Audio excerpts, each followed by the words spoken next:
नमस्कार दोस्तों, मैं आपका दोस्त विजय पुरोहित एपेक्स क्लासेस के डिजिटल प्लेटफॉर्म पर आप सभी का हार्दिक स्वागत करता हूं। पिछली बार हमने क्या पढ़ा था? एडजॉइंट ए निकालना और ए इनवर्स निकालना। अब उनका एप्लीकेशन क्या है? मैं व्युत्क्रम आव्यूह ए इनवर्स ज्ञात कर लेता हूं। उसका एप्लीकेशन समझें। किसी भी दिए गए समीकरण निकाय का हल ज्ञात करने में मुझे रैखिक समीकरण निकाय दे रखा है और उनको मैं हल करता हूं। 10वीं कक्षा तक तो जैसे मुझे दो समीकरण दिए होते थे और दो चर एक्स और वाई दिए होते थे, मैं उनको हल कर लेता था। यहां पर 3 चर वाला हो चाहे 2 चर वाला हो, हमें मैट्रिक्स सिद्धांत का प्रयोग करते हुए समीकरण निकाय का हल ज्ञात करना है। बहुत ही इंटरेस्टिंग पार्ट है, ध्यान से समझें, एंजॉय करते हुए देखिए। ध्यान से, अवयव सिद्धांत की सहायता से रैखिक समीकरण निकाय का हल ज्ञात करना है। सबसे पहली बात, मुझे कैसा भी समीकरण निकाय दिया हो, सर्वप्रथम उसको हम लोग मैट्रिक्स रूप में लिखेंगे। तो देखते जाएं, ध्यान से समझते जाएं, हर पार्ट को अच्छे से देखते जाएं। a1x plus b1y plus c1z is equal to d1। पहला समीकरण a2x plus b2y plus c2z बराबर d2, a3x plus b3y plus c3z बराबर d3। हमें 3 समीकरण दिए हुए हैं और 3 वेरिएबल्स x, y और z दे रखे हैं। पहला काम हम क्या करेंगे, इसको मैट्रिक्स रूप में, अवयव रूप में लिखते हैं। तो ये लाइन हम बराबर लिखेंगे। अवयव रूप में लिखने पर, अवयव रूप में लिखने पर क्या करना है वो देखिए गौर से। जो एक्स वाई जेड के कोफिशिएंट्स हैं, गुणांक हैं, उनका हम एक अलग अवयव बना लेते हैं और जो वेरिएबल्स हैं एक्स, वाई और जेड, उनका एक अलग अवयव बना लेते हैं। तो देखते जाएं, गुणांकों का क्या बन जाएगा?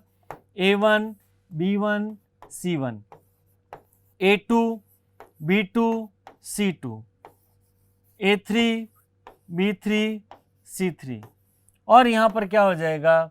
x y z और यहां पर कांस्टेंट्स क्या हो गए? d1 d2 d3। कोई तकलीफ नहीं, ये हमने इसको अवयव रूप में लिख लिया। अब क्या करेंगे, इसको हम मान लेते हैं अवयव a, इसको मान लेते हैं कैपिटल X और इसको b मान लेते हैं। तो देखते जाएं, यहां पर क्या लिखेंगे हम? माना। ये सभी स्टेप्स हमें परीक्षा भवन में फॉलो करने हैं, ध्यान से समझते जाएं। a1 b1 ये दिया हुआ है, माना। ये जो अवयव है a1 b1 c1, a2 b2 c2, a3 b3 c3 बराबर a, इसको हमने अवयव a मान लिया। जो एक्स वाई जेड है उसको हम कैपिटल X मान लेते हैं, एक्स वाई जेड बराबर कैपिटल X। और इसी प्रकार से जो अचर वाला अवयव है, कौन दिया हुआ है? d1 d2 d3 बराबर हमने क्या मान लिया? b मान लिया। ऐसा करने पर हमें क्या मिल रहा है? तो ax बराबर b, ये मिल गया हमें समीकरण नंबर 1। अब हम इसका हल a इनवर्स की सहायता से ज्ञात कर सकते हैं या नहीं कर सकते। तो पहले मुझे जांच करनी पड़ेगी a इनवर्स का अस्तित्व है या नहीं। तो यहां हम देखेंगे, यदि सारणिक a नॉट इक्वल टू 0, सारणिक a नॉट इक्वल टू 0, तो a इनवर्स का अस्तित्व है।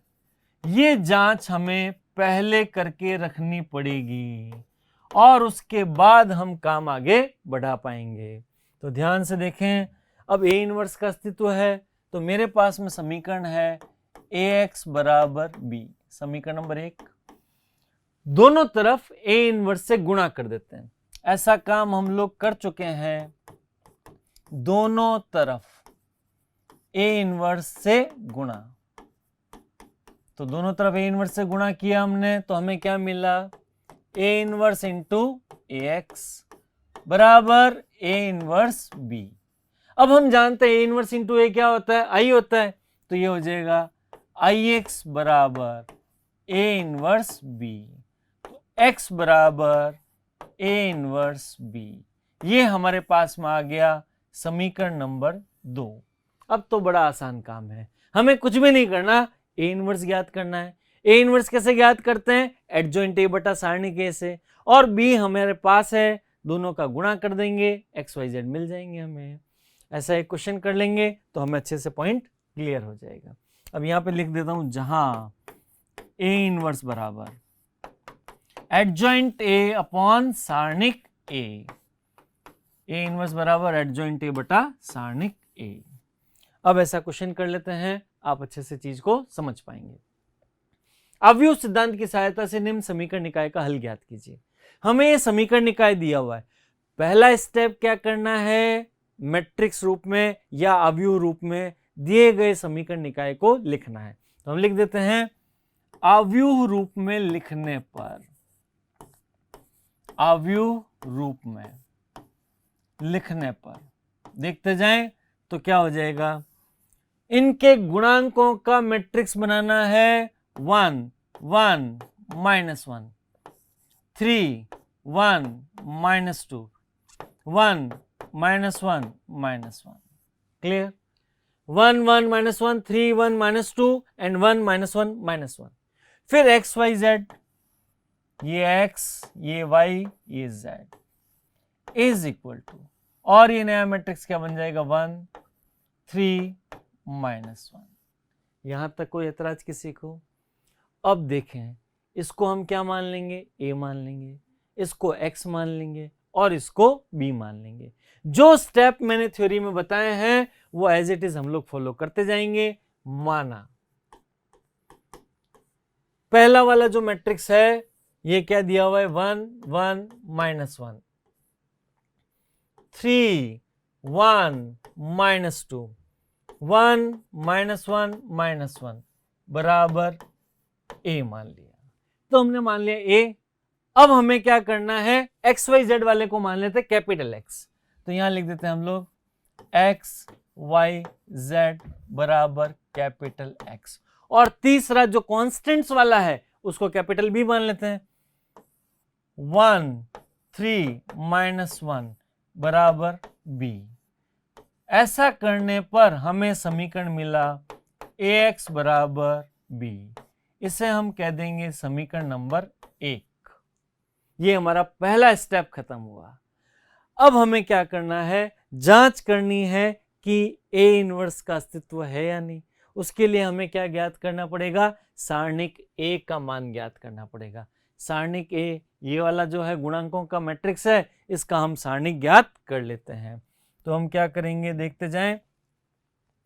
सारणिक a बराबर, अब लिख देते हैं, अब सारणिक a बराबर 1 1 -1, 1 1 -1, 3 1 -2, 3 1 -2, और तीसरा पार्ट है 1 -1 -1, 1 -1 -1।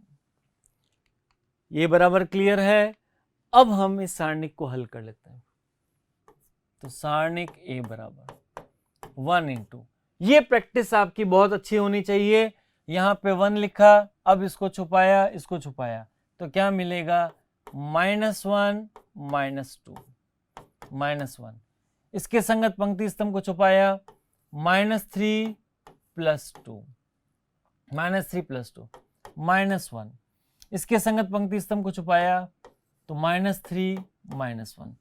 तो सारणिक a बराबर, अब यहां क्या मिलेगा, -1 -2 मीन्स -3, -3 + 2 -1, तो ये बन जाएगा +1, -3 -1 -4 हो गया, और ये हो जाएगा +4 हो गया। तो 4 और 1 5, 5 - 3 2, तो सारणिक a बराबर हमें मिल गया 2। सारणिक a का मान 2 है, सारणिक a नॉट इक्वल टू 0, इसका मतलब a इनवर्स का अस्तित्व है। तो हम लिखेंगे, चूंकि सारणिक a नॉट इक्वल टू 0, अतः ए इनवर्स का अस्तित्व है, ए इनवर्स का अस्तित्व है। ये पार्ट भी क्लियर हो गया। जब ए इनवर्स का अस्तित्व है तो हम क्या कहेंगे, Ax बराबर बी, ये हमारे पास समीकरण नंबर 1 है। तो मैं क्या कह सकता हूं, ए इनवर्स से गुणा, ए इनवर्स से गुणा करेंगे तो क्या होगा, A inverse into A x बराबर ए इनवर्स इंटू बी। तो आई एक्स बराबर ए इनवर्स बी, तो एक्स बराबर ए इनवर्स बी, ये हमें मान प्राप्त हो गया। अब हमारी ड्यूटी क्या है, ए इनवर्स ज्ञात करना है। ए इनवर्स के लिए क्या चाहिए, एडजॉइंट ए चाहिए। तो हम मैट्रिक्स ए का एडजॉइंट ए ज्ञात करते हैं, सखंडज अवयव ज्ञात करते हैं। इसको मैं कह देता हूं समीकरण नंबर 2। तो सखंडज अवयव के लिए मुझे क्या करना पड़ेगा, 1 1 माइनस 1। तो पहले मैं मैट्रिक्स लिख देता हूं, ए बराबर 1 1 माइनस 1, दूसरा है 3 1 माइनस 2, 3 1 माइनस 2, तीसरा है 1 माइनस 1 माइनस 1, 1 माइनस 1 माइनस 1। यहां गौर से देखें, मैंने बड़े ब्रैकेट लगाए हैं, मैट्रिक्स लिखा है, क्योंकि जो मैट्रिक्स ए है उसके सभी अवयवों के सहखंड निकालूंगा और मुझे सखंडज अवयव निकालना है। अब मैं क्या करूंगा, सभी अवयवों के सहखंड, अब संगत सहखंड। तो देखिए गौर से, एडजॉइंट ए निकालना में, तो यहां पर लिखता हूं F11। अब निशान जो लगेंगे, plus minus plus minus plus minus plus minus plus, इस प्रकार से मुझे निशान लगाने हैं। और ये कैलकुलेशन स्पीड आपकी फास्ट होनी चाहिए। सबसे पहले मैंने लगा दिया प्लस, इसके संगत पंक्ति और स्तंभ को छुपाया तो क्या पाया, -1 +2 -2 -1 -2। तो F11 हमें मिल जाएगा -3। इसी ढंग से मैं F12 निकालना चाह रहा हूं। अब निशान लग जाएगा माइनस का, तो क्या मिलेगा, इसके संगत पंक्ति और स्तंभ को छुपाएंगे, -3 +2, तो क्या मिल जाएगा, F12 बराबर +1। क्योंकि 1 है, 1 के संगत पंक्ति स्तंभ को छुपाया तो -3 + 2, तो -1, तो ये हो गया +1। और तीसरा पार्ट है F13 बराबर F13, इसके संगत पंक्ति स्तंभ को छुपाएंगे तो -3 -1, तो निशान बाहर प्लस का लगा देंगे, -3 -1, तो हमें मिल जाएगा F13 बराबर -4। क्लियर। अब देखिए गौर से, F21 निकालना है हमें, तो सभी अवयवों के संगत सहखंड निकालने हैं।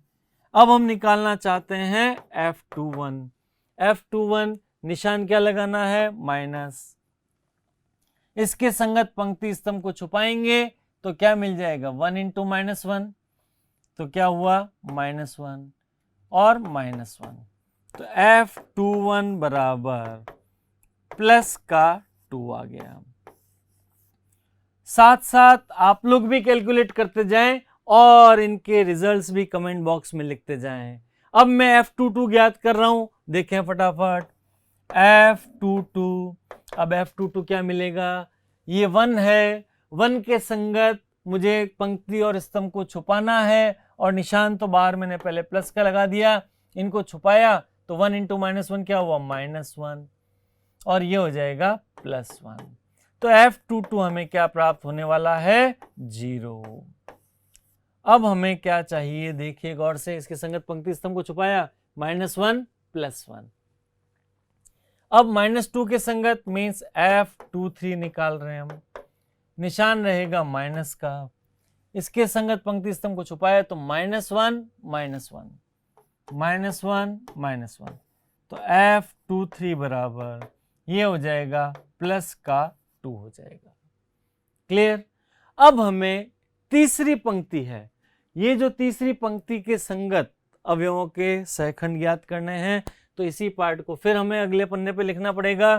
तो देखते हैं 1 1 -1, तो हमारे पास है 1 1 -1, तो a बराबर 1 1 -1, फिर है 3 1 -2, 3 1 -2, उसके बाद है 1 -1 -1, 1 -1 -1, ये दिया हुआ है। मैं ज्ञात करना चाह रहा हूं F31। F31 मीन्स इसके संगत पंक्ति और स्तंभ को छुपाएंगे और निशान इसी प्रकार से रखेंगे, माइनस प्लस माइनस प्लस। तो क्या पाएंगे, पंक्ति स्तंभ को छुपाया तो -2 + 1, तो F31 इज इक्वल टू -1। अब मुझे चाहिए F32। अब F32 निशान क्या लग जाएगा, माइनस का।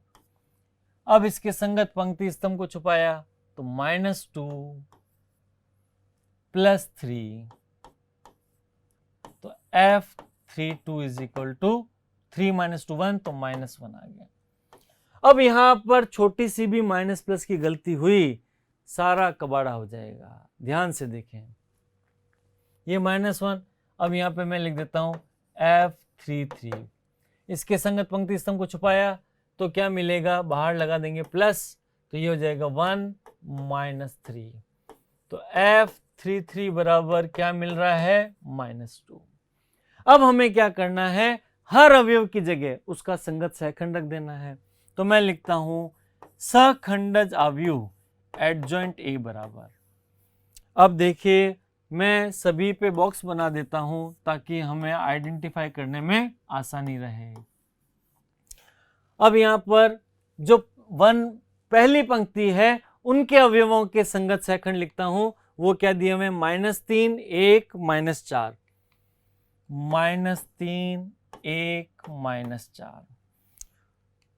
दूसरी पंक्ति के क्या दिए हुए, 2 0 2, तो हम लिख देते हैं 2 0 2। और तीसरी पंक्ति के संगत अवयवों के सहखंड क्या है, -1 -1 -2। इसका ट्रांसपोज करना पड़ेगा, तो A इनवर्स बराबर एडजॉइंट A बटा सारणिक A। A इनवर्स का मान हमें क्या मिल जाएगा, सारणिक A का मान हमने अभी अभी ज्ञात किया था, और सारणिक A का मान कितना था हमारे पास में, देखते जाएं। सारणिक A का मान इस स्लाइड में 2 था, तो सारणिक A का मान रख देते हैं 2, तो यहां लिख देते हैं हम सारणिक A बराबर 1/2। और ये जो है इसका ट्रांसपोज करेंगे तो क्या मिल जाएगा, पहली पंक्ति को पहला स्तंभ, तो -3 1 -4, दूसरी पंक्ति को दूसरा स्तंभ 2 0 2, -1 -1 -2, ये हमारे पास A इनवर्स का मान आ गया। अब बड़ा आसान काम है, क्योंकि जो हमारे पास समीकरण 2 था x बराबर A इनवर्स B, उसमें हमें से मान रखने हैं। तो देखते जाते हैं अगला पार्ट क्या लिखते हैं हम लोग। अब समीकरण 2 में, अब समीकरण 2 में मान रखने पर, समीकरण 2 में मान रखते हैं हम लोग, तो क्या होगा, x बराबर A इनवर्स B, ये हमारा समीकरण 2 था। अब देखें ध्यान से, x बराबर A इनवर्स, तो A इनवर्स लिख देते हैं 1/2 1/2। अब यहां क्या था, -3 2 -1, -3 2 -1, फिर क्या था 1 0 -1 1 0 -1, उसके बाद में -4 2 -2 -4 2 -2, ये हमारे पास A इनवर्स का मान आ गया। अब B क्या था, जो B है हमारे पास में वो ये वाला गुणांकों वाला है, और गुणांकों वाला कौन है, 1 3 -1, तो हम लिख देते हैं 1 3 -1 1 3 -1। अब साधारण सा गुणा है। ये ऐसा प्रश्न है जिसमें हमने अभी तक जितने भी टॉपिक्स पढ़े हैं उन सब का रिवीजन हो जाता है। मैट्रिक्स का योग हो जाता है, मैट्रिक्स का गुणन हो जाता है, सहखंड निकालना, उपसारणिक निकालना, सहखंडज अवयव निकालना, ए इनवर्स निकालना, सभी की प्रैक्टिस हो जाती है। और अगर हमने छोटी सी भी मिस्टेक करी तो वो मिस्टेक आगे से आगे मल्टीपल होती जाती है और आंसर को गलत कर देती है। आंसर को चेक करना भी सिखाऊंगा, अभी हम पहले इसको अटेंड करते हैं फिर आगे की बात करते हैं। तो हम लिखते हैं x बराबर, यहां लिखा 1/2। अब यहां पर गुणा कैसे करेंगे? पंक्ति इंटू स्तंभ विधि से। पहली पंक्ति का गुणा पहले स्तंभ से करते हैं तो क्या मिलेगा? -3 +6 +1। फिर इसका गुणा इससे करेंगे तो हमें क्या मिलेगा? 1 + 0 + 1। अब इसका गुणा इससे तो क्या मिला हमें? -4 +6 +2। अब x हमने किसको माना था? XYZ को माना था, तो कैपिटल X का मान रख देता हूं XYZ इज इक्वल टू, यहां पे लिखा 1/2।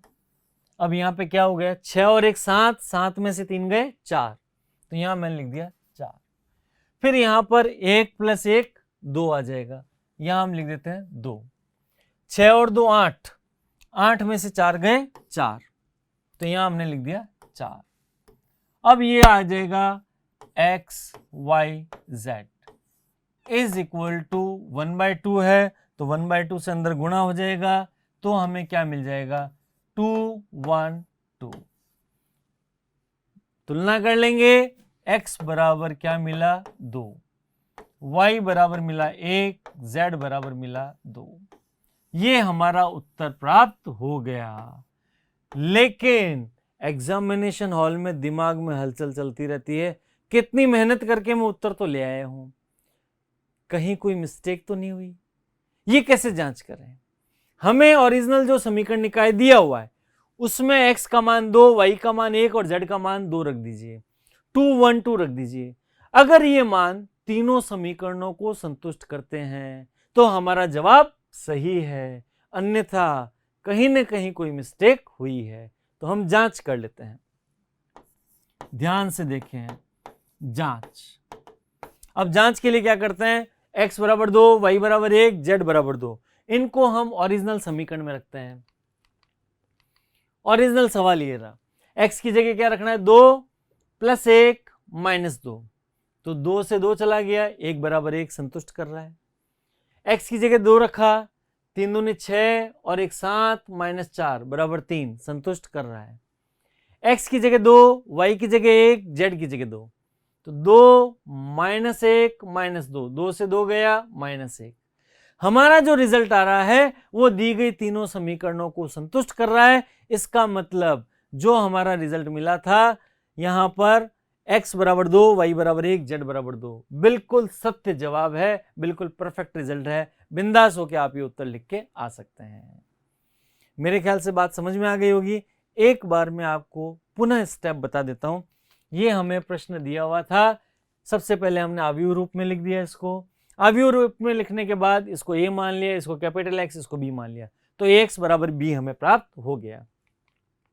फिर हमने क्या किया? a इनवर्स की जांच करनी है, उसके लिए क्या करेंगे? सारणिक का मान निकालेंगे। सारणिक a का मान निकाला और हमें 2 मिल गया। सारणिक नॉट इक्वल टू 0, इसका मतलब a इनवर्स का अस्तित्व है। ax बराबर b समीकरण नंबर 1 हमने माना था। जब a इनवर्स का अस्तित्व है तो हम दोनों तरफ a इनवर्स से गुणा कर देंगे, और ऐसा करने पर हमें x बराबर a इनवर्स b समीकरण नंबर 2 प्राप्त हो गया। अब हमें आवश्यकता किसकी है? a इनवर्स की है। और a इनवर्स कैसे निकालते हैं हम लोग? एडजॉइंट a बटा सारणिक a। तो एडजॉइंट a निकालें, और एडजॉइंट a किस पर निर्भर करता है? सहखंडों पे। तो हम सभी अवयवों के संगत सहखंड निकालते हैं। F11, F12, F13 ये सभी हमने संगत सहखंड निकाले, और इन संगत सहखंडों को रखकर ये F31, F32, F33 सभी आ गया। अब जो मैट्रिक्स दिया हुआ है हर अवयव की जगह उसका संगत सहखंड रखो और उसका ट्रांसपोज कर दो, तो हमें कौन मिलेगा? एडजॉइंट a मिलेगा। a इनवर्स क्या होता है? एडजॉइंट a बटा सारणिक a। तो a इनवर्स बराबर 1/2, और ये आ गया। ये किसका मान है? a इनवर्स का मान है। हमने इनवर्स ज्ञात कर लिया। अब समीकरण नंबर 2 को याद करो, x बराबर a इनवर्स b। समीकरण नंबर 2 में a इनवर्स का मान रख दीजिए और b का मान रख दीजिए, तो x बराबर 1/2 ऑफ दिस एंड ये b का मान। अब तो साधारण सा गुणा है, इस मैट्रिक्स को इस मैट्रिक्स से गुणा करना है। हमने गुणा किया, बार 1/2 लगा हुआ है, तो यहाँ पर कैपिटल X की जगह XYZ रख दिया 1/2 और ये आ गया। तो XYZ बराबर दिस, तो x का मान 2, y का मान 1 और z बराबर 2। इस प्रकार से हम अवयव सिद्धांत का प्रयोग करते हुए किसी भी दिए गए समीकरण निकाय को हल कर सकते हैं। अब आपको मैं एक शानदार सवाल कराता हूं जो अभी लेटेस्ट आया हुआ है राजस्थान बोर्ड 2020 में। अभी कुछ ही दिन पहले पेपर हुआ है और वही हम सवाल अटेंड करने जा रहे हैं। और मजे की बात क्या है, ये सवाल हमारी पाठ्य पुस्तक का सॉल्व्ड एग्जाम्पल है, उदाहरण है ये। तो मैं आप लोगों को यही कहना चाह रहा हूं बार बार, आप एक अलग से रजिस्टर डाल दें, उसके अंदर अपनी किताब में आए हुए जितने भी उदाहरण हैं, आप कोई भी चैप्टर करें, सारे उदाहरण और सारे सवाल अपने हाथ से उसमें सॉल्व करके रख लें। तो देखें ये सवाल आया हुआ है यहां पर। इससे पहले जो प्रश्न किया था वो मैट्रिक्स रूप में दिया हुआ था, ये सवाल मैट्रिक्स रूप में दिया नहीं है, अलग ढंग से दे दिया। तो पहले हम उसको समीकरण रूप में लिखते हैं ढंग से। तो यहां पर क्या है, मुझे साधारण सा गुणा करना है, इस पंक्ति का गुणा इस स्तंभ से करेंगे। इसकी कोटि 3 इंटू 3 है और इसकी कोटि 3 इंटू 1 है, तो जो रिजल्ट मिलेगा वो 3 इंटू 1 का मिलेगा। तो देखिए हमें क्या मिलने वाला है, 3x प्लस 0 प्लस 3z। अब ये मिल गया। अब दूसरी पंक्ति का गुणा इस स्तंभ से करेंगे तो हमें क्या मिल जाएगा, 2x प्लस वाई प्लस 0।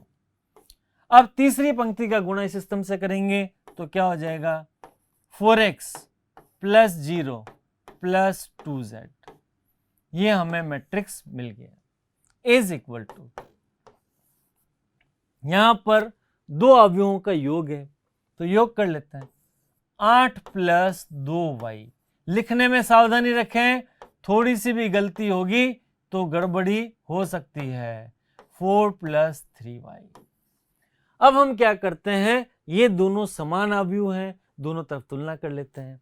तुलना करने पर हमें क्या मिलेगा, तो यहां लिख देता हूं, तुलना करने पर 3x प्लस 3z बराबर 8 प्लस 2y। जब ये 8 प्लस 2y है तो ये क्या हो जाएगा, 3x minus 2y plus 3z बराबर 8। ये हमें पहला समीकरण मिल गया। दूसरा समीकरण क्या हो जाएगा, 2x प्लस y बराबर 1 प्लस z। तो 2x plus Y minus Z बराबर 1। ये हमें समीकरण नंबर 2 प्राप्त हो गया।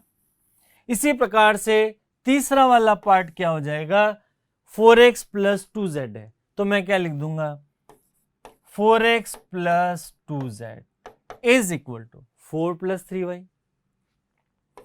4 प्लस 3y। तो ये हो जाएगा 4x प्लस, अब 4x प्लस, पहले मैं y वाला पार्ट लिख देता हूं, तो 4x minus 3y plus 2z is equal to 4। हमें 3 समीकरण मिल गए, 4x minus 3y plus 2z equal to 4। अब इनको हम नई स्लाइड पे लिख लेते हैं, देखें ध्यान से, 3x माइनस 2y।